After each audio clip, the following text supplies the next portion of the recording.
हाँ जी हुण सुन रहे मैनू। गुड जी आफ्टरनून जी, वेलकम। जी जी सर, जिस तरीके ਦੇ ਨਾਲ ਪੰਜਾਬ ਦੇ ਕਰੋਨਾਮੀਟਰ ਦੀ ਜੇਕਰ ਗੱਲ ਕੀਤੀ ਜਾਵੇ, ਦੇਸ਼ ਭਰ ਦੇ ਕਰੋਨਾਮੀਟਰ ਦੀ ਗੱਲ ਕੀਤੀ ਜਾਵੇ, ਲਗਾਤਾਰ ਮਰੀਜ਼ਾਂ ਦੀ ਗਿਣਤੀ 'ਚ ਇਜ਼ਾਫਾ ਹੁੰਦਾ ਜਾ ਰਿਹਾ ਹੈ। ਹਾਲਾਂਕਿ ਮਰੀਜ਼ ਠੀਕ ਵੀ ਹੋ ਰਹੇ ਨੇ, ਟ੍ਰੀਟਮੈਂਟ ਉਹਨਾਂ ਦਾ ਪ੍ਰੋਪਰ ਕੀਤਾ ਜਾ ਰਿਹਾ ਹੈ। ਤੁਹਾਡੇ ਵਰਗੇ ਕਰੋਨਾ ਵਾਰੀਅਰਸ ਲਗਾਤਾਰ ਟ੍ਰੀਟਮੈਂਟ 'ਚ ਲੱਗੇ ਹੋਏ ਨੇ, ਲੇਕਿਨ ਜੇਕਰ ਗੱਲ ਕੀਤੀ ਜਾਵੇ ਮਰੀਜ਼ਾਂ ਦੀ ਗਿਣਤੀ 'ਚ ਇਜ਼ਾਫਾ ਵੀ ਹੁੰਦਾ ਜਾ ਰਿਹਾ ਹੈ। ਸੋ ਕਿਸ ਤਰੀਕੇ ਦੇ ਨਾਲ ਜੋ ਸਟਾਰਟਿੰਗ ਸਿੰਪਟਮਸ ਹੁੰਦੇ ਆ, ਲੋਕਾਂ ਨੂੰ ਕਿਸ ਤਰੀਕੇ ਦੇ ਨਾਲ ਲੋਕ ਇਹ ਜਾਣਨ ਕਿ ਉਹਨਾਂ ਨੂੰ ਕਰੋਨਾ ਹੋ ਰਿਹਾ ਜਾਂ ਫਿਰ ਉਹਨਾਂ ਦੇ ਸਿੰਪਟਮਸ ਕੀ ਹੁੰਦੇ ਖਾਸ ਤੌਰ ਤੇ?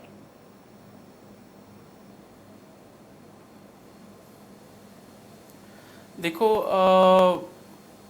यस, करोना की गिनती जिहड़ी है बढ़ती जा रही है जी, बट आपां देखिए जे आपां बाकी कंट्रीज़ तो कंपेयर करिए, आपां कह सकते हैं कि इंडिया काफ़ी अच्छा कर रहा है। जी ते जिहड़ा तुसीं क्वेश्चन पूछा है कि साडे सिम्पटम्स की हुंदे ने, नाउ सिम्पटम्स जिहड़े ने वो एक नॉर्मल फ्लू वाले सिम्पटम्स ने। जी कफ हुंदी है, ਇਹ 'ਚ देखा गया है कि फ्लू च कफ कोल्ड ज़्यादा हुंदा, ਇਹ 'ਚ कोल्ड ते नेजल डिस्चार्ज की जिहड़ी परसेंटेज है वो घट रहिंदी है। सो इट इज़ बेसिकली बाकी फ्लू लाइक सिम्पटम्स जिवें कि आपां कह सकते हैं फीवर आ रहा है, सानू कफ हो रही है, गले दे विच दर्द हो रहा है, ये सिम्पटम्स ने। ते ये सिम्पटम्स सानू हर सीजनल फ्लू च भी हुंदे ने। नाउ जब ब्रैथलैसनेस सानू आ जाती है, ये टाइम है कि हाँ जी हुणे प्रॉब्लम ज़्यादा हो रही है ते सानू हॉस्पिटल जाना चाहिए। राइट, बिल्कुल सर, ये तुसी बिल्कुल सही गल दसी, क्योंकि लोग डिफरेंशिएट नहीं कर पा रहे कि नॉर्मल फ्लू है या फिर कोरोना है। ब्रैथलैसनेस होंदी है, तुसी दस्सिया बहुत अच्छी जानकारी साडे दर्शकों को दी कि ब्रैथलैसनेस जो होनी शुरू हो जाए, साह लैन च दिक्कत होए तो डॉक्टर को जाना जरूरी हो जाता है। और इसका तरीका भी कुछ लोग दस रहे कि 20 सेकंड तक अपनी ब्रेथ रोक के देखो और उस तो बाद एक क्लियर हो जाता है।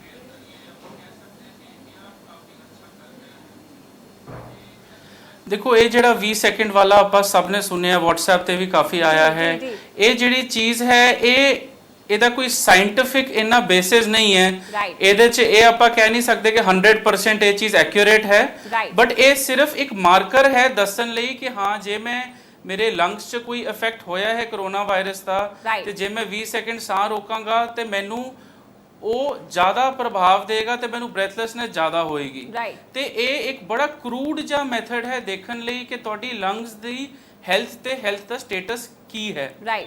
ਸੋ ਇਹਨੂੰ ਆਪਾਂ ਜ਼ਿਆਦਾ ਇਹ ਨਾ ਕਹੀਏ ਕਿ ਹਾਂਜੀ ਇਹ 100% ਸਹੀ ਹੈ, बट ये मोटा मोटा अंदाजा दे सकता है कि साडे लंग्स वीक तो नहीं हो रहे। बिल्कुल बिल्कुल, ये तुसी बहुत चंगी गल साडे दर्शकों को रखी। तमाम दर्शक जो है जानना चाहते हैं, इस दे नाल ही तुहाडे तो जानना चाहांगे सर, जिस तरीके दे नाल ये तो गल हुई सिम्पटम्स की, लेकिन हुण ज़्यादा चिंता का विषय होंदा जा रहा है, ज़्यादातर जो पेशेंट्स पाए जा रहे हैं वो एसिम्पटोमैटिक ने, यानी कि कोई सिम्पटम भी नहीं है।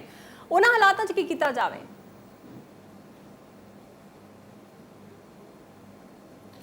देखो ये सिम्पटोमैटिक पेशेंट्स पहले तो आप इनू थोड़ा सिंपल वर्ड से दसीए लोगों को कि हुंदा की है। ये सिम्पटोमैटिक पेशेंट है जी कि जिवें मैनू लेट से मैं अपना एग्जांपल लेना है, मैनू कोरोना वायरस मेरी बॉडी च एंटर कर गया। हुण हर चीज़ का ना एक इनक्यूबेशन पीरियड होता है। इनक्यूबेशन पीरियड का मतलब है कि मैं वो वायरस एंटर कर गया, बट ऐदा नहीं कि जिवें जिस सैकेंड एंटर किया उसी सैकेंड मैनू सिम्पटम्स आने शुरू हो जाएंगे जी। पहले मेरी बॉडी डिफेंस मैकेनिज्म दिखाएगी तो साडे बॉडी के सोल्जर्स बननगे, एंटीबॉडीज बननगी तो साडी बॉडी उन्होंने फाइट करेगी। जब साडी बॉडी का डिफेंस सिस्टम कोलैप्स कर जाएगा या फिर वायरस ओवर पावर कर जाएगा तो मैनू कफ कोल्ड के सिम्पटम्स आने शुरू होंगे। ना हर चीज़ का एक इनक्यूबेशन पीरियड होंदा है। हुण जरूरी नहीं है कि मैनू फर्स्ट डे ते ही ये सिम्पटम्स आने शुरू हो जान। कोरोना वायरस देखा गया usually 2nd to 5th day तो बाद सिम्पटम्स आने शुरू होंदे हैं। ये भी एज टू एज वेरी करता है। ते जे मैं मेरे च वायरस आ गया है तो फर्स्ट 4 डेज जब तक मेरी बॉडी लड़ रही है तो मैनू कोई सिम्पटम नहीं आए तो मैं बाहर जाके मैं फैला सकता है ये चीज़ बाकियां नू जी, तो मैं एसिम्पटोमैटिक रहांगा, मतलब नो सिम्पटम्स एट प्रेजेंट।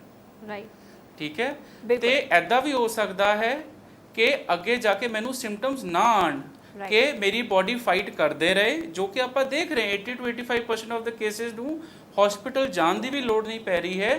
उन्हां दी बॉडी अपने आप ये चीज़ विदाउट मेडिसिन्स ये ठीक कर रही है तो वो एसिम्पटोमैटिक कैरियर्स बन जाते हैं।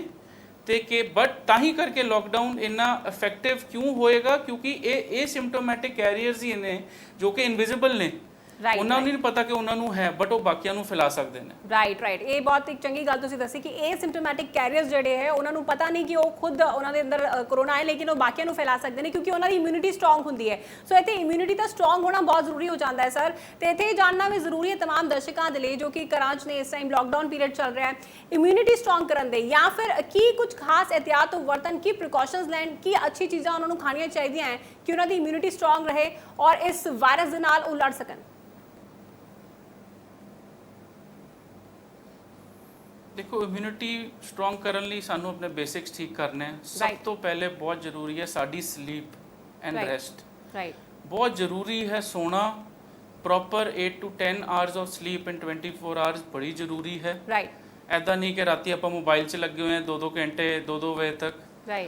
Proper sleep, proper fluid intake. ਹੁਣ ਸਮਰਸ ਦਾ ਔਨਸੈਟ ਆ ਗਿਆ ਹੈ, ਸਾਨੂੰ ਆਪਣਾ ਫਲੂਇਡ ਦਾ ਲੈਵਲ ਵਧਾਉਣਾ ਹੈ।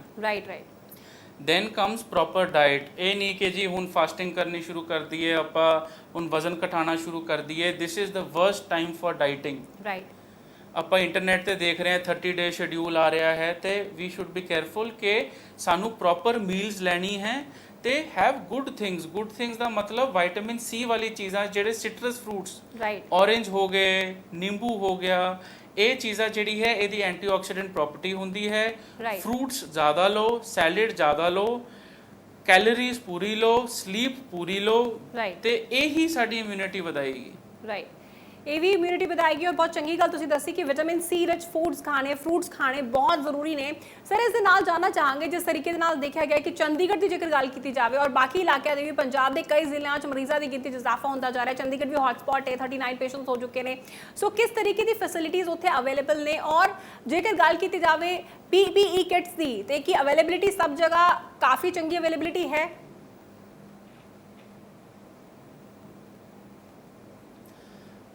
ਦੇਖੋ, ਜੇ ਆਪਾਂ PPE ਕਿਟਸ ਦੀ ਗੱਲ ਕਰੀਏ, ਇੰਡੀਆ ਦਾ अर्ਲੀ ਲੋਕਡਾਊਨ ਨਾਲ ਨਾ ਇੰਡੀਆ ਨੂੰ ਇੱਕ ਹੀ ਫਾਇਦਾ ਹੋਇਆ ਹੈ। ਪਹਿਲੀ ਗੱਲ, ਉਹ ਐਕਸਪਲੋਜਨ ਤੇ ਬੂਮ ਨਹੀਂ ਆਇਆ ਕਿ ਪੋਜ਼ਿਟਿਵ ਕੇਸਿਸ ਦਾ। ਦੂਜੀ ਗੱਲ, ਸਾਨੂੰ PPE ਕਿਟਸ ਹੁਣ ਪ੍ਰੋਵਾਈਡ ਹੋਣੀ ਸ਼ੁਰੂ ਹੋ ਗਈਆਂ ਨੇ, ਮਾਰਕੀਟ 'ਚ ਅਵੇਲੇਬਲ ਨਹੀਂ। ਜਿਵੇਂ ਇਟਲੀ, ਚਾਈਨਾ, ਈਵਨ US ਦੀ ਮੈਂ ਗੱਲ ਕਰਾਂਗਾ, ਉਹਨਾਂ ਨੂੰ ਇੰਨੀ ਛੇਤੀ ਫੈਲ ਗਿਆ ਕਿ ਉਹਨਾਂ ਦਾ ਹੈਲਥ ਇਨਫਰਾਸਟ੍ਰਕਚਰ ਨੂੰ ਟਾਈਮ ਹੀ ਨਹੀਂ ਮਿਲਿਆ ਤਿਆਰ ਹੋਣ ਨੂੰ। ਫੋਰਚੂਨੇਟਲੀ ਸਾਡੇ ਇੱਥੇ ਟਾਈਮ ਸਾਨੂੰ ਮਿਲ ਰਿਹਾ ਹੈ, ਤੇ ਇੰਨੀ ਦੇਰ 'ਚ ਆਪਾਂ ਇੰਪੋਰਟ ਵੀ ਕਰਾ ਲਈ, ਪ੍ਰੋਡਕਸ਼ਨ ਵੀ ਇੰਡੀਆ 'ਚ ਸ਼ੁਰੂ ਹੋ ਗਈ ਕਿਟਸ ਦੀ, ਤੇ ਹੁਣ ਅਵੇਲੇਬਿਲਿਟੀ ਬਹੁਤ ਬੈਟਰ ਹੈ। ਜੇ ਮੈਂ 15 ਡੇਜ਼ ਪਹਿਲੇ ਦੀ ਗੱਲ ਕਰਾਂ, ਤੇ ਹੌਲੀ ਹੌਲੀ ਆਪਾਂ ਦੇਖ ਰਹੇ ਹਾਂ ਕਿ ਮਾਸਕ ਦੀ ਕੁਆਲਿਟੀ ਬੈਟਰ ਹੋ ਰਹੀ ਹੈ, ਸਭ ਕੁਝ ਹੁਣ ਪ੍ਰੋਵਾਈਡ ਹੋ ਰਿਹਾ ਹੈ, ਤੇ ਆਪਾਂ ਕਹਿ ਸਕਦੇ ਕਿ ਹਾਂ ਪ੍ਰੀਪੇਅਰਡਨੈਸ ਜਿਹੜੀ ਹੈ ਹੁਣ ਉਹ ਥੋੜੀ ਠੀਕ ਚੱਲ ਰਹੀ ਹੈ। ਬਿਲਕੁਲ ਸਰ, ਇੱਕ ਇੱਥੇ ਸਵਾਲ ਵੀ ਪੁੱਛਣਾ ਚਾਹਾਂਗੇ, ਜਿਸ ਤਰੀਕੇ ਨਾਲ ਰੈਪਿਡ ਟੈਸਟਿੰਗ ਪਹਿਲਾਂ ਹੋ ਰਹੀ ਸੀ ਲੇਕਿਨ ਇਨਐਕੂਰੇਸੀ ਪਾਈ ਗਈ, ਫਿਰ ICMR ਵੱਲੋਂ ਬੰਦ ਕਰ ਦਿੱਤਾ ਗਿਆ ਰੈਪਿਡ ਟੈਸਟਿੰਗ ਨੂੰ। ਹੁਣ ਜੇਕਰ ਗੱਲ ਕੀਤੀ ਜਾਵੇ ਕੀ ਸਟੇਟਸ ਹੈ ਰੈਪਿਡ ਟੈਸਟਿੰਗ ਦੀ, ਜੇਕਰ ਗੱਲ ਕੀਤੀ ਜਾਵੇ ਪਹਿਲਾਂ ਰੈਗੂਲਰਲੀ ਰੈਪਿਡ ਟੈਸਟਿੰਗ ਸ਼ੁਰੂਆਤ ਕਰ ਦਿੱਤੀ ਗਈ ਸੀ ਔਰ ਕਾਫੀ ਸਾਰੇ ਕੇਸਿਸ ਵੀ ਟ੍ਰੇਸ ਕਰ ਲਏ ਗਏ ਸੀ, ਹਾਲਾਂਕਿ ਕੁਝ ਇਨਐਕੂਰੇਸੀ ਦੇਖੀ ਗਈ, ਉਸ ਤੋਂ ਬਾਅਦ ਬੰਦ ਕਰ ਦਿੱਤਾ ਗਿਆ। ਹੁਣ ਕਿਸ ਤਰ੍ਹਾਂ ਦਾ ਸਟੇਟਸ ਔਰ ਕਿਸ ਤਰ੍ਹਾਂ ਟ੍ਰੇਸ ਕੀਤਾ ਜਾ ਰਿਹਾ ਮਰੀਜ਼ਾਂ ਨੂੰ?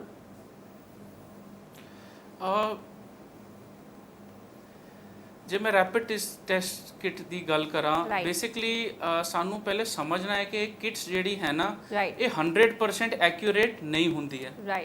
ਠੀਕ ਹੈ, ਹਰ ਬਿਮਾਰੀ ਦੇ ਟੈਸਟ ਹੁੰਦੇ ਆ, ਤੇ ਹਰ ਬਿਮਾਰੀ ਦੇ ਟੈਸਟ ਇੱਕ ਚੀਜ਼ ਹੁੰਦੀ ਹੈ PCR। PCR ਦਾ ਟੈਸਟ ਹੈ, ਉਹ ਟਾਈਮ ਲੈਂਦਾ ਹੈ, ਤੇ ਉਹੀ ਟਾਈਮ ਨੂੰ ਆਪਾਂ ਜੇ ਕਹੀਏ ਕਿ ਉਹਦਾ ਕੁਝ ਆਪਾਂ ਐਡਵਾਂਸਮੈਂਟ ਕਰਨੀ ਹੈ, ਤੇ ਆਪਾਂ ਉਹ ਕੱਟ ਟਾਈਮ ਵਾਲੀ ਕਿਟ ਬਣਾਉਂਦੇ ਹਾਂ, ਤੇ ਕਿਟ ਦੀ ਆਪਣੀ ਲਿਮਿਟੇਸ਼ਨਸ ਹੁੰਦੀਆਂ ਨੇ, they are not always 100% accurate. ਤੇ ਇਹ ਹਾਲੀ ਇਹਦੀ ਕਿਟਸ ਪੂਰੇ ਵਰਲਡ 'ਚ ਇਟਸ ਅ ਨਿਊ ਕਨਸੈਪਟ ਜਿਹੜਾ ਕਿ ਆਪਾਂ ਕੋਰੋਨਾ ਲਈ ਕਿਟਸ ਡਿਵੈਲਪ ਕੀਤੀ ਹੈ।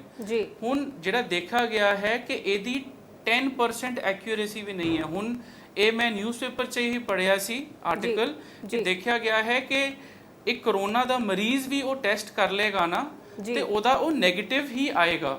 ਤੇ ਇਹਨੂੰ ਆਪਾਂ ਕਹਿੰਦੇ ਕਿ ਕਿੰਨਾ ਸੈਂਸਿਟਿਵ ਜਾਂ ਐਕਿਊਰੇਟ ਹੈ ਟੈਸਟ। ਤੇ ਹਾਲੀ ਇਹ ਦੇਖਿਆ ਗਿਆ ਹੈ ਕਿ ਰੈਪਿਡ ਡਾਇਗਨੋਸਟਿਕ ਕਿਟਸ ਜਿਹੜੀਆਂ ਨੇ ਇਹ ਰਿਲਾਇਬਲ ਤਾਂ ਨਹੀਂ ਹੈ, ਬਟ ਹੌਲੀ ਹੌਲੀ ਐਡਵਾਂਸਮੈਂਟਸ ਆਣਗੀਆਂ, ਤੇ ਇਹ ਮੋਰ ਰਿਲਾਇਬਲ ਹੁੰਦੀ ਜਾਣਗੀਆਂ। ਬਟ ਐਟ ਦਿਸ ਮੂਮੈਂਟ ਜਿਹੜਾ ਇੰਡੀਆ 'ਚ ਲੋਟ ਆਇਆ, ਉਹ ਤਾਂ ਵਰਲਡ ਸਟੈਂਡਰਡ ਤੋਂ ਵੀ ਘੱਟ ਸੀਗਾ।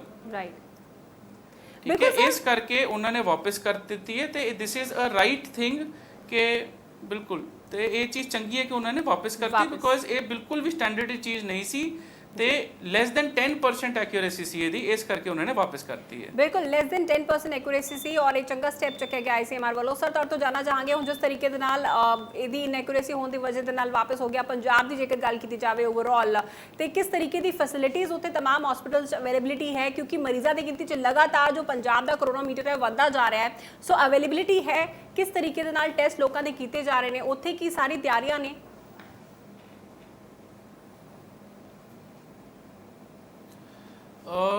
ਅਵੇਲੇਬਿਲਿਟੀ ਇੱਦਾਂ ਹੈ ਕਿ ਪੰਜਾਬ ਸਰਕਾਰ ਨੇ ਐਕਸੈਪਟ ਫਰਮ ਹਸਪੀਟਲਸ ਕਾਫੀ ਕਾਲਜਸ ਦੇ ਹੌਸਟਲਸ ਤੇ ਬਾਕੀ ਬੈਡਸ ਵੀ ਉਹਨਾਂ ਨੇ ਰੱਖੇ ਆ ਆਈਸੋਲੇਸ਼ਨ ਲਈ, ਜੇਕਰ ਇਹ ਸਿਚੁਏਸ਼ਨ ਆ ਜਾਏ ਕਿ ਹਸਪੀਟਲ ਦੇ ਬੈਡ ਸਾਡੇ ਫੁੱਲ ਹੋ ਜਾਣ ਜੀ।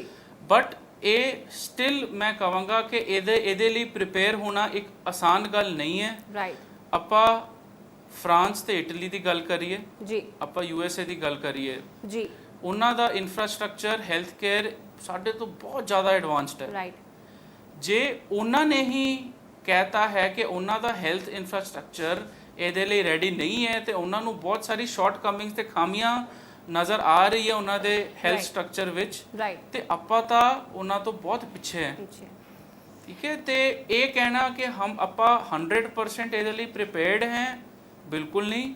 ਐਵਰੀ ਡੇ ਕੁਛ ਨਾ ਕੁਛ ਪ੍ਰੋਗਰੈਸ ਆ ਰਿਹਾ ਹੈ ਤੇ ਆਪਾਂ ਦੇਖ ਵੀ ਰਹੇ ਹਾਂ ਕਿ ਹੈਲਥ ਸਟਰਕਚਰ ਵਿੱਚ ਪ੍ਰਾਈਵੇਟ ਪਲੇਅਰਸ ਨੂੰ ਐਡ ਕੀਤਾ ਜਾ ਰਿਹਾ, ਬਟ ਉਹ ਬੜਾ ਸਲੋ ਹੈ। ਮੇਰੇ ਵੱਲੋਂ ਇਹ ਇੱਕ ਸੁਜੈਸ਼ਨ ਰਹੇਗਾ ਕਿ ਗਵਰਨਮੈਂਟ ਦੀ ਬੈੱਡ ਕੈਪੈਸਿਟੀ ਬੜੀ ਘੱਟ ਹੈ, ਜੇ ਪ੍ਰਾਈਵੇਟ ਨੂੰ ਕਿਸੇ ਤਰ੍ਹਾਂ ਇਹਦੇ ਵਿੱਚ ਆਪਾਂ ਐਡ ਕਰੀਏ ਤੇ ਸਾਡੀ ਕੈਪੈਸਿਟੀ ਟੂ ਟ੍ਰੀਟ ਪੇਸ਼ੈਂਟਸ ਜਿਹੜੀ ਹੈ ਉਹ ਬੈਟਰ ਹੋ ਜਾਏਗੀ।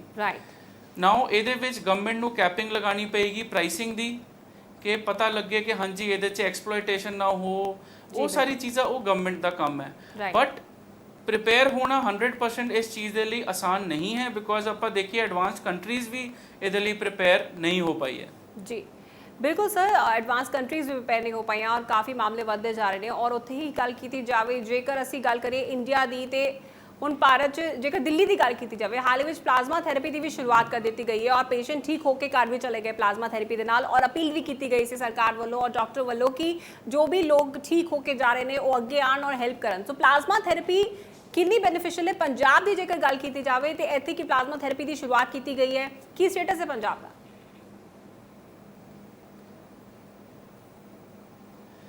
देखो हाली ये रिसर्च वर्क चल रहा है, ये कहना कि 100% एक्यूरेट है, ये बहुत अर्ली है, बट इन्हें प्रॉमिसिंग रिजल्ट्स दिखाए हैं। ठीक है, तो ये काम ਆਪਾਂ रिसर्च पीपल एंड डॉक्टर्स ਤੇ ਉਹਨਾਂ ਤੇ ਛੱਡੀਏ ਕਿ ਪਤਾ ਚੱਲੇ ਕਿ ਕਿੰਨਾ ਹੈ। At a general population level ਆਪਾਂ ਕੀ ਕਰ ਸਕਦੇ ਹਾਂ, ਆਪਾਂ ਰਿਸਰਚ ਨੂੰ ਸਪੋਰਟ ਕਰ ਸਕਦੇ ਹਾਂ। ਕਿਵੇਂ ਸਪੋਰਟ ਕਰ ਸਕਦੇ ਹਾਂ? ਆਪਣਾ ਪਲਾਜ਼ਮਾ ਦੇ ਕੇ। ਜਿੰਨੇ ਜ਼ਿਆਦਾ ਡੋਨੇਸ਼ਨਸ ਹੋਣਗੇ ਉਨਾ ਜ਼ਿਆਦਾ ਇਹ ਟ੍ਰੀਟਡ ਪਲਾਜ਼ਮਾ ਜਿਹੜਾ ਹੈ ਇਹ ਪੇਸ਼ੈਂਟਸ ਤੇ ਯੂਜ਼ ਹੋਏਗਾ, ਉਨਾ ਸਾਡਾ ਬੇਸ ਤੇ ਟ੍ਰੀਟਮੈਂਟ ਹੋਰ ਰਿਸਰਚ ਸਟਰੋਂਗ ਹੋਏਗੀ। ਤੇ ਬੇਸਿਕਲੀ ਇਹੀ ਅਪੀਲ ਹੈ ਜਨਤਾ ਨੂੰ ਕਿ ਜਿਹੜੇ ਮਰੀਜ਼ ਠੀਕ ਹੋ ਗਏ ਨੇ ਉਹਨਾਂ ਨੂੰ ਡੈਫੀਨੇਟਲੀ ਆਪਣਾ ਪਲਾਜ਼ਮਾ ਡੋਨੇਟ ਕਰਨਾ ਚਾਹੀਦਾ ਹੈ, ਜੇ ਉਹਨਾਂ ਦੇ ਡਾਕਟਰ ਕਹਿ ਰਹੇ ਨੇ ਕਿ ਤੁਸੀਂ ਫਿਟ ਹੋ ਕਰਨ ਲਈ। ਬਿਕੋਜ਼ ਹਾਲੀ ਇਹ ਚੀਜ਼ ਹੋ ਸਕਦੀ ਹੈ ਕਿ ਸਾਨੂੰ ਇਹਦਾ ਬੈਨੀਫਿਟ ਮਿਲੇ ਐਂਡ ਹੋ ਸਕਦਾ ਹੈ ਕਿ ਇਹੀ ਸਾਡਾ ਜਿਹੜਾ ਹੈ 100% ਇਲਾਜ ਹੋਏ, ਬਟ ਹੁਣੇ ਕਹਿਣਾ ਇਹ ਥੋੜਾ ਜਿਹਾ ਮੁਸ਼ਕਿਲ ਹੈ। ਸੋ ਪਲਾਜ਼ਮਾ ਥੈਰੇਪੀ ਕੀ ਪੰਜਾਬ 'ਚ ਸਰ ਇਸ ਦੀ ਸ਼ੁਰੂਆਤ ਹੋ ਗਈ ਹੈ ਕਿ ਜਿਸ ਤਰੀਕੇ ਦੇ ਨਾਲ ਦਿੱਲੀ 'ਚ ਕੀਤੀ ਗਈ ਪਲਾਜ਼ਮਾ ਥੈਰੇਪੀ ਔਰ ਪੇਸ਼ੈਂਟ ਠੀਕ ਹੋ ਕੇ ਵੀ ਗਏ ਨੇ, ਸੋ ਪੰਜਾਬ 'ਚ ਕੀ ਇਸ ਦੀ ਸ਼ੁਰੂਆਤ ਹੋਈ ਹੈ ਕਿ ਕੁਝ ਪੇਸ਼ੈਂਟਸ ਨੂੰ ਠੀਕ ਕਰਨ ਦੀ ਕੋਸ਼ਿਸ਼ ਕੀਤੀ ਗਈ ਹੈ ਥੈਰੇਪੀ ਦੇ ਨਾਲ? ਦੇਖੋ ਪੀਜੀਆਈ ਵਿੱਚ ਇਹ ਚੀਜ਼ ਸ਼ੁਰੂ ਹੋਈ ਹੈ, ਜਿਹੜਾ ਸਾਨੂੰ ਨਿਊਜ਼ ਤੋਂ ਹੀ ਪਤਾ ਲੱਗਿਆ ਹੈ, ਪੇਪਰ ਤੋਂ। ਪੰਜਾਬ ਵਿੱਚ ਸਾਨੂੰ ਮੈਂ ਹਾਲੇ ਤੱਕ ਕੋਈ ਨਿਊਜ਼ ਨਹੀਂ ਪੜ੍ਹੀ ਹੈ, ਬਟ ਮੈਨੂੰ 100% ਨਹੀਂ ਪਤਾ, ਬਟ ਪੀਜੀਆਈ ਵਿੱਚ ਇਹ ਚੀਜ਼ ਡੈਫੀਨੇਟਲੀ ਹੋਈ ਹੈ। ਐਂਡ ਆਪਾਂ ਦੇਖ ਸਕਦੇ ਹਾਂ ਕਿ ਮੋਰਟੈਲਿਟੀ ਰੇਟ ਬਹੁਤ ਘੱਟ ਹੈ। ਠੀਕ ਹੈ, ਤੇ ਇਹਦਾ ਮਤਲਬ ਇਹ ਸਮਝ ਆ ਰਿਹਾ ਸਾਨੂੰ ਦੋ ਚੀਜ਼ਾਂ। ਪਹਿਲੀ ਗੱਲ ਕਿ ਜੋ ਵੀ ਟ੍ਰੀਟਮੈਂਟ ਇੰਡੀਆ 'ਚ ਹੋ ਰਿਹਾ, ਜੇ ਆਪਾਂ ਦੇਖੀਏ ਇਟਲੀ ਦੀ ਗੱਲ ਤੇ 10 to 12%, ਈਵਨ ਯੂਕੇ ਵਿੱਚ 10 to 12% ਮੋਰਟੈਲਿਟੀ ਹੈ। ਇੰਡੀਆ ਵਿੱਚ 2 to 3% ਹੈ। ਤੇ ਇਹਦੇ ਨਾਲ ਸਾਨੂੰ ਕੀ ਪਤਾ ਲੱਗਦਾ ਹੈ? ਪਹਿਲੀ ਗੱਲ, ਜਾਂ ਤਾਂ ਸਾਡੀ ਇਮਿਊਨਿਟੀ ਬੈਟਰ ਹੈ ਜਾਂ ਸਾਡਾ ਇਲਾਜ ਬੈਟਰ ਹੈ। ਠੀਕ ਹੈ, ਜਾਂ ਇੱਥੇ ਜੇ ਸਟ੍ਰੇਨ ਆਇਆ ਉਹ ਇੰਨਾ ਜ਼ਿਆਦਾ ਸਟਰੋਂਗ ਨਹੀਂ ਹੈ। ਰਾਈਟ ਠੀਕ ਹੈ। ਹੁਣ ਇਹਨਾਂ ਤਿੰਨੋਂ ਵਿੱਚੋਂ it will take time to know ਕਿ ਕਿਹੜੀ ਗੱਲ ਸੱਚ ਹੈ। ਰਾਈਟ ਠੀਕ ਹੈ, ਤਾਂ ਆਪਾਂ ਇਹ ਕਹਿ ਸਕਦੇ ਕਿ ਆਪਾਂ ਫੋਰਚੂਨੇਟ ਹੈ ਕਿ ਇੱਥੇ ਫੈਲ ਤਾਂ ਰਿਹਾ ਹੈ, ਇੱਕ ਤਾਂ ਇੰਨਾ ਫਾਸਟ ਨਹੀਂ ਫੈਲ ਰਿਹਾ, ਦੂਜੀ ਗੱਲ ਇੰਨਾ ਇਫੈਕਟ ਨਹੀਂ ਹੋ ਰਿਹਾ ਲੋਕਾਂ ਨੂੰ। ਰਾਈਟ ਸਰ, ਇੱਕ ਕੁਐਸਚਨ ਲੋਕਾਂ ਦੇ ਜ਼ਿਹਨ 'ਚ ਇਹ ਵੀ ਹੈ, ਜਿਸ ਤਰੀਕੇ ਦੇ ਨਾਲ ਕਿਹਾ ਜਾ ਰਿਹਾ ਹੁਣ ਲੋਕਡਾਊਨ ਪੀਰੀਅਡ ਜਿਸ ਤਰੀਕੇ ਦੇ ਨਾਲ ਵਧਾ ਦਿੱਤਾ ਗਿਆ ਹੈ, ਲੋਕ ਇਹ ਵੀ ਕੁਐਸਚਨ ਕਰ ਰਹੇ ਨੇ ਕਿ ਹਰ ਜਗ੍ਹਾ ਉਹ ਵੀ ਪੜ੍ਹ ਰਹੇ ਨੇ, ਕਿਤੇ ਨਾ ਕਿਤੇ ਉਹਨਾਂ ਨੇ ਵੀ ਗੂਗਲ ਕੀਤਾ ਹੈ ਤੇ ਉਹਦੇ 'ਚ ਨਿਕਲ ਕੇ ਸਾਹਮਣੇ ਆਇਆ ਹੈ ਕਿ ਜੋ ਕੋਰੋਨਾ ਹੈ ਵਾਇਰਸ ਜੋ ਹੈ ਇਹ ਪੀਕ ਤੇ ਜਾਂਦਾ ਹੈ, ਇੱਕ ਵਾਰ ਸ਼ੁਰੂ ਹੋ ਕੇ ਫਿਰ ਘਟਦਾ ਹੈ, ਉਸ ਤੋਂ ਬਾਅਦ ਫਿਰ ਤੇ ਪੀਕ ਤੇ ਜਾਂਦਾ ਹੈ। ਕੀ ਇਹ ਗੱਲ ਸਹੀ ਹੈ?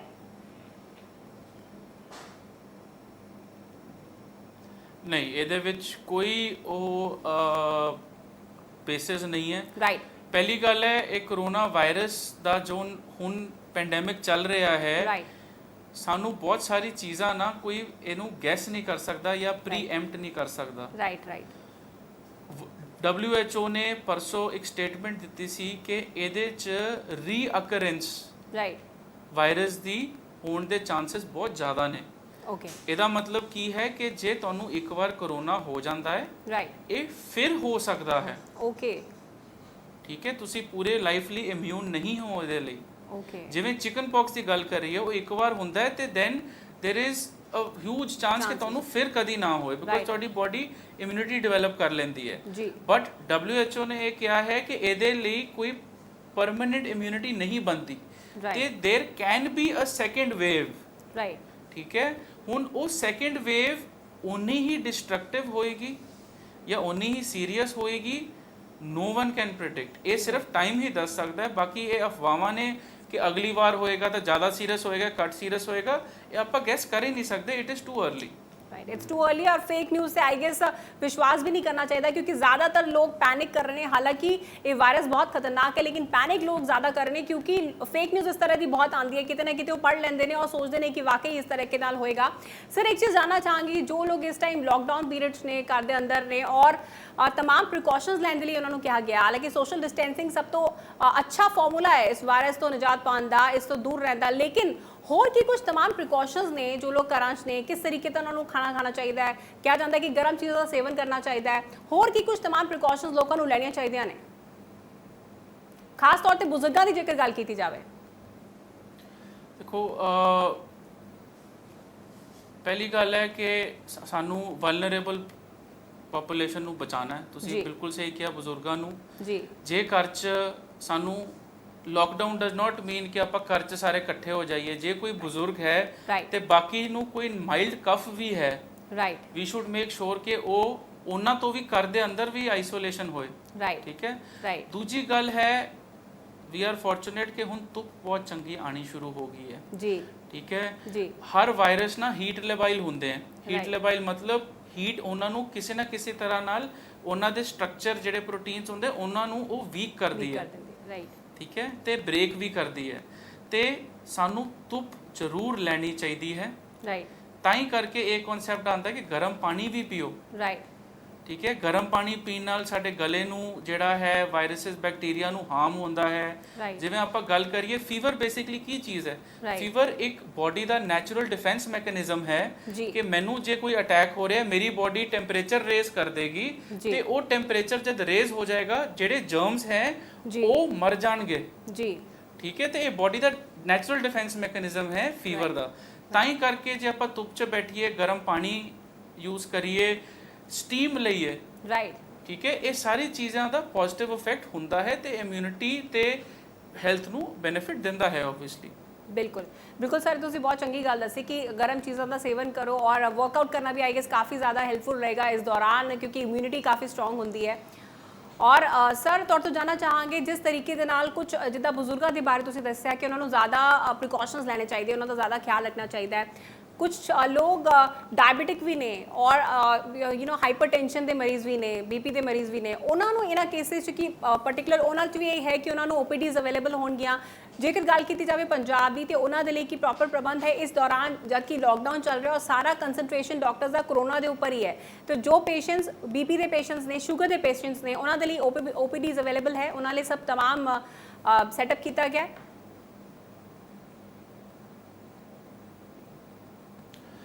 बहुत अच्छा क्वेश्चन पूछा है तुसी। ये चीज़ ਆਪਾਂ डेली देख रहे हैं। ਜੀ ਮੈਂ ਇਹਨੂੰ ਲਿਸਟ ਨੂੰ ਥੋੜੀ ਐਕਸਪੈਂਡ ਕਰਾਂਗਾ ਸਿਰਫ ਬੀਪੀ ਤੇ ਸ਼ੂਗਰ ਨਹੀਂ, ਕਿਡਨੀਜ਼, ਕ੍ਰੋਨਿਕ ਕਿਡਨੀਜ਼ ਦੀ ਪ੍ਰੋਬਲਮ ਹੈ, ਜਿਨ੍ਹਾਂ ਨੂੰ ਹੋਰ ਬੜੇ ਇਸ਼ੂਜ਼ ਹੈ, ਕੈਂਸਰ ਦੇ ਮਰੀਜ਼ ਜੀ, ਠੀਕ ਹੈ, ਰਾਈਟ, ਇਹਨਾਂ ਲਈ ਕੁਝ ਪੈਰਾਲਿਸਿਸ ਤਾਂ ਆਇਆ ਹੈ, ਡੈਫੀਨਿਟਲੀ ਆਇਆ ਹੈ, ਰਾਈਟ, ਠੀਕ ਹੈ। ਪ੍ਰੋਬਲਮ ਕੀ ਹੋਈ ਹੈ ਕਿ ਗਵਰਨਮੈਂਟ ਹਸਪੀਟਲਸ ਵਿੱਚ ਜਿਹੜਾ ਹੈ ਆਪਾਂ ਸਾਰੇ ਗਵਰਨਮੈਂਟ ਹਸਪੀਟਲਸ ਨੂੰ ਇਨਸਟਰਕਟ ਕਰਤਾ ਹੈ to deal with corona virus, but ਇਹ ਨਾਰਮਲ ਮਰੀਜ਼ ਕਿੱਥੇ ਜਾਣ, ਰਾਈਟ, ਇਹਨਾਂ ਨੂੰ ਐਕਚੁਅਲੀ ਵਿੱਚ ਬਹੁਤ ਪ੍ਰੋਬਲਮ ਆ ਰਹੀ ਹੈ, ਰਾਈਟ। ਜੇ ਇਹ ਪ੍ਰੋਬਲਮ ਜਲਦੀ ਸੋਲਵ ਨਹੀਂ ਹੋਈ ਨਾ, ਇਹ ਜ਼ਰੂਰ ਹੋ ਸਕਦਾ ਹੈ ਕਿ ਕਰੋਨਾ ਨਾਲ ਇੰਨੀ ਡੈਥਸ ਨਾ ਹੋਣ ਜਿੰਨਾ ਸਾਡੀ ਨੈਗਲੀਜੈਂਸ ਕਰਕੇ ਹੋ ਰਹੀ ਹੈ, ਕਿਉਂਕਿ ਆਪਾਂ ਉਹਨਾਂ ਨੂੰ ਰੂਟੀਨਲੀ ਮੋਨੀਟਰ ਨਹੀਂ ਕਰ ਪਾ ਰਹੇ, ਰਾਈਟ। ਤੇ ਇੱਕ ਪ੍ਰੋਬਲਮ ਹੋਰ ਵੀ ਬੜੀ ਵੱਡੀ ਹੈ, ਬਹੁਤ ਸਾਰੇ ਪੇਸ਼ੈਂਟਸ ਪ੍ਰਾਈਵੇਟ 'ਚ ਜਾਂਦੇ ਸੀ, ਹੁਣ ਨਾ guidelines are also not clear, ਬਹੁਤ ਸਾਰੇ ਡਾਕਟਰਸ ਨੂੰ ਕਹਤਾ ਹੈ ਕਿ ਤੁਸੀਂ ਆਪਣਾ ਕਲੀਨਿਕ ਨਹੀਂ ਖੋਲ ਸਕਦੇ, ਕਈਆਂ ਨੂੰ ਕਹਤਾ ਹੈ ਤੁਸੀਂ ਖੋਲੋਗੇ, ਤੇ ਈਵਨ ਡਾਕਟਰ ਫਰਟਰਨਿਟੀ ਵਿੱਚ ਵੀ ਪ੍ਰੋਬਲਮ ਹੈ ਕਿ ਉਹਨਾਂ ਨੂੰ ਨਹੀਂ ਪਤਾ ਕਿ ਗਾਈਡਲਾਈਨਸ ਕੀ ਕਹਿੰਦੀ ਹੈ ਜੀ। ਕੋਈ ਕਹਿੰਦੇ ਆ, ਜਿਵੇਂ ਚੰਡੀਗੜ੍ਹ ਦੀ ਜੇ ਮੈਂ ਗੱਲ ਕਰਾਂ, ਆਪਾਂ ਮੋਹਾਲੀ ਦੇ ਸਕੂਲਾਂ ਦਾ ਪੇਸ਼ੈਂਟ ਨਹੀਂ ਦੇਖ ਸਕਦੇ, ਓਕੇ, ਚਾਹੇ ਉਹ ਮੈਨੂੰ ਇੰਨੀ ਦੇਰ ਤੋਂ ਕਿਉਂ ਨਾ ਦਿਖਾ ਰਿਹਾ ਹੋਏ, 4 ਸਾਲ ਤੱਕ ਜੇ ਉਹ ਮੈਨੂੰ ਦਿਖਾ ਰਿਹਾ, ਬਟ ਮੋਹਾਲੀ ਵਾਲਾ ਚੰਡੀਗੜ੍ਹ ਨਹੀਂ ਆ ਸਕਦਾ। ਸੋ ਇਹ ਚੀਜ਼ ਆਪਾਂ ਯੂਟੀ ਐਡਮਿਨਿਸਟ੍ਰੇਸ਼ਨ ਨੂੰ ਕਹੀ ਹੈ ਕਿ ਇਹ ਚੀਜ਼ ਬੜੀ ਜ਼ਰੂਰੀ ਹੈ ਦੇਖਣਾ ਕਿ ਬਿਲਕੁਲ ਇਹ ਗਾਈਡਲਾਈਨ ਸੈੱਟ ਕੀਤੀ ਹੈ, ਬਿਕੋਜ਼ ਚੰਡੀਗੜ੍ਹ ਕੰਟੇਨਮੈਂਟ ਜ਼ੋਨ 'ਚ ਆ ਗਿਆ ਹੈ, ਤੇ ਕੋਈ ਵੀ ਅੰਦਰ ਨਹੀਂ ਆ ਸਕਦਾ, ਕੋਈ ਬਾਹਰ ਨਹੀਂ ਜਾ ਸਕਦਾ, even patients are not able to enter. ਹੁਣ ਪੀਜੀਆਈ ਇੱਕ ਸੈਂਟਰ ਸੀਗਾ ਜਿਹੜਾ ਪੰਜਾਬ, ਹਿਮਾਚਲ ਤੇ ਹਰਿਆਣਾ ਨੂੰ ਕੇਟਰ ਕਰ ਰਿਹਾ ਸੀ, ਰਾਈਟ।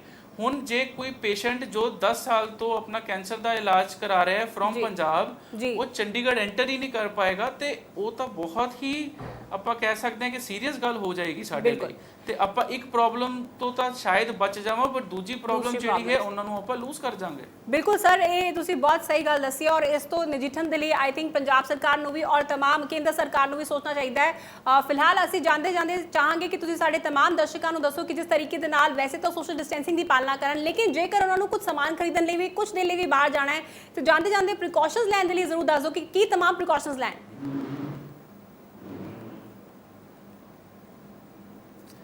ਦੇਖੋ, ਪਹਿਲੀ ਗੱਲ ਹੈ, ਹੁਣ ਇੰਡੀਆ ਵਿੱਚ ਜੇ ਆਪਾਂ ਦੇਖੀਏ ਕਰੋਨਾ ਦੀ ਸਪਰੈਡ ਜੀ ਡਬਲ ਬਹੁਤ ਛੇਤੀ ਹੋ ਰਿਹਾ, ਰਾਈਟ, ਠੀਕ ਹੈ। ਜੇ ਆਪਾਂ ਦੇਖੀਏ ਐਵਰੀ ਡੇ ਹੁਣ ਪੀਕ ਹੀ ਆ ਰਹੀ ਹੈ ਸਾਡੀ, ਕਿ ਆਪਾਂ ਰਿਕਾਰਡ ਬ੍ਰੇਕ ਕਰ ਰਹੇ ਹਾਂ, ਅੱਜ ਇੰਨੇ ਤੋਂ ਜ਼ਿਆਦਾ, ਹੁਣ ਇੰਨੇ ਤੋਂ ਜ਼ਿਆਦਾ, ਰਾਈਟ। ਜੇ ਤੁਸੀਂ ਅੰਦਰ ਹੀ ਰਹੋ, ਪਹਿਲੀ ਤਾਂ ਇਹੀ ਬੇਨਤੀ ਹੈ ਕਿ ਦਿਸ ਇਜ਼ ਅਗਲੇ 10 ਦਿਨ ਬਹੁਤ ਡੇਂਜਰਸ ਹੋ ਸਕਦੇ ਹਨ, ਤੇ ਹੁਣ ਲੋਕਡਾਊਨ ਥੋੜਾ ਲੰਬਾ ਚੱਲ ਗਿਆ, ਸਾਡੀ ਪੇਸ਼ੈਂਸ ਵੀ ਰਨ ਆਊਟ ਕਰ ਰਹੀ ਹੈ, ਰਾਈਟ।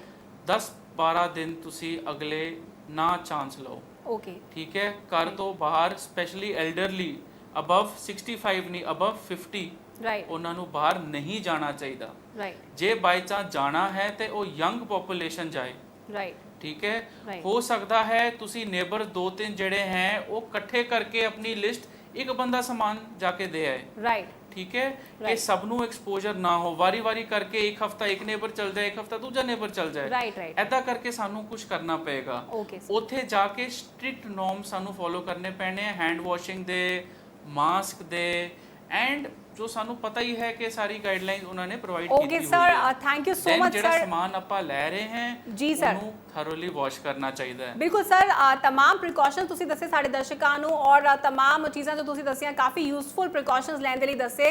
ਇੰਡੀਆ ਨਿਊਜ਼ ਪੰਜਾਬ ਦੇ ਨਾਲ ਗੱਲਬਾਤ ਕਰਨ ਦੇ ਲਈ ਬਹੁਤ ਧੰਨਵਾਦ ਸਰ। जिस तरीके ने डॉक्टर साहब ने दसिया तमाम प्रिकॉशंस लेने बहुत जरूरी है, और अगले 10 दिन अपना ख्याल रखना बहुत जरूरी है, सोशल डिस्टेंसिंग की पालना करनी बहुत जरूरी है। अपना ख्याल रखो, बी सेफ।